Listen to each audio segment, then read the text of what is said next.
नई दिल्ली में केंद्रीय मंत्री गिरिराज सिंह ने जमीयत उलेमा हिंद के अध्यक्ष मौलाना महमूद मदनी के बयान पर प्रतिक्रिया दी। उन्होंने स्पष्ट कहा कि भारत संविधान से चलता है और भारत में जो जिहाद करेगा कानून उसे नहीं बख्शेगा।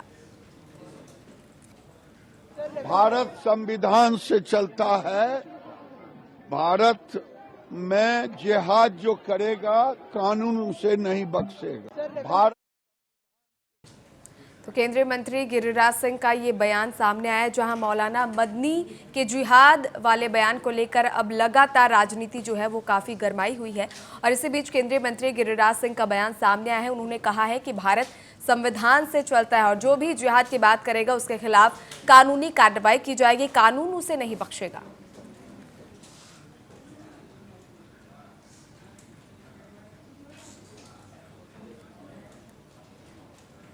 मदनी और तेलंगाना सीएम रेवंत रेड्डी के बयान पर बीजेपी सांसद संबित पात्रा ने पलटवार किया। संबित पात्रा ने कहा कि कांग्रेस पार्टी और मौलाना मदनी के बोल एक जैसे लग रहे हैं। तेलंगाना के सीएम रेवंत रेड्डी ने हिंदू देवी देवताओं के लिए जिस तरह के शब्दों का इस्तेमाल किया है वो न सिर्फ निंदनीय है बल्कि घटिया भी है। इससे पता चलता है कि हिंदुओं के खिलाफ उनके अंदर कितना जहर भरा है। कांग्रेस को इसके नतीजे भुगतने होंगे। देखिए, मौलाना मदनी हो या कांग्रेस पार्टी हो, दोनों के स्वर आज एक नजर आ रहे हैं।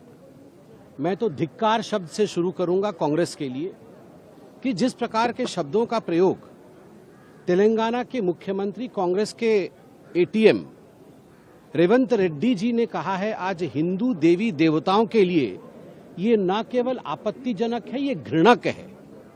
यह कांग्रेस पार्टी के मनसा के अंदर किस प्रकार से हिंदुओं के खिलाफ एक जहर भरा हुआ है वो दर्शाता है।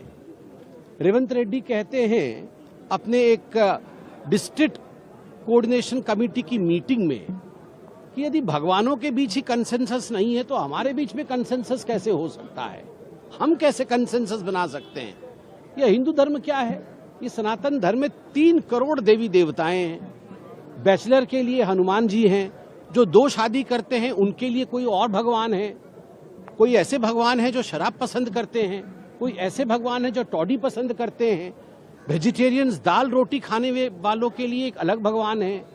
ये किस प्रकार की भाषा है रेवंत रेड्डी जी? यह जो आप ट्यूशन क्लास से सोनिया गांधी जी से और राहुल गांधी से सीख के आ रहे हैं कि जाइए और हनुमान जी, मां दुर्गा, शिव जी और विष्णु जी के खिलाफ बोलिए, आपको अभी भी समझ नहीं आया? सुदर्शन चक्र चला है कांग्रेस पार्टी के ऊपर। रूसी राष्ट्रपति व्लादिमीर पुतिन के आने वाले भारत दौरे पर कांग्रेस सांसद शशि थरूर ने कहा कि ये बहुत जरूरी दौरा है। हम अपनी आजादी को किसी दूसरे देश के हित के लिए गिरवी नहीं रख सकते। हमें सभी देशों के साथ स्वतंत्र संबंध रखने होंगे। Well, it's a very important visit. Obviously, it's an extremely important relationship. We talk for a long time about strategic autonomy.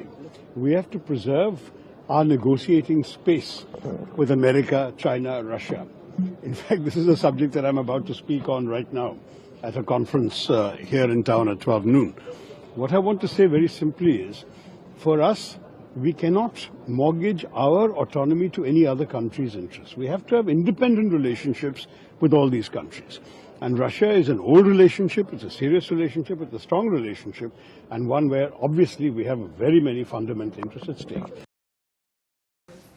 वायु प्रदूषण को लेकर कांग्रेस लगातार सरकार पर हमलावर है। अब कांग्रेस नेता दीपेंद्र हुड्डा ने प्रदूषण पर बोलते हुए कहा कि वायु प्रदूषण जानलेवा हो चुका है। वायु प्रदूषण पर मैंने कार्य स्थगन प्रस्ताव दिया है। सभी मुख्यमंत्रियों को बुलाकर वायु प्रदूषण से छुटकारा पाने के लिए एक परियोजना देश के सामने रखी जाए। हरियाणा और दिल्ली में लोग सांस नहीं ले पा रहे। वायु प्रदूषण जानलेवा हो चुका है। वायु प्रदूषण जानलेवा हो चुका है। अब आपका और हमारा बिना इस तरह के मास्क के सांस लेना दूभर हो गया है। इसीलिए पहन के आए। आज कार्यस्थगन प्रस्ताव मैंने दिया है वायु प्रदूषण पे। प्रधानमंत्री जी इसमें पहल लें, सारे मुख्यमंत्रियों को बुलाया जाए और एक परियोजना देश के सामने रखी जाए वायु प्रदूषण से छुटकारा पाने के लिए। वायु प्रदूषण जानलेवा हो चुका है। आज हरियाणा में, दिल्ली में लोग सांस नहीं ले पा रहे।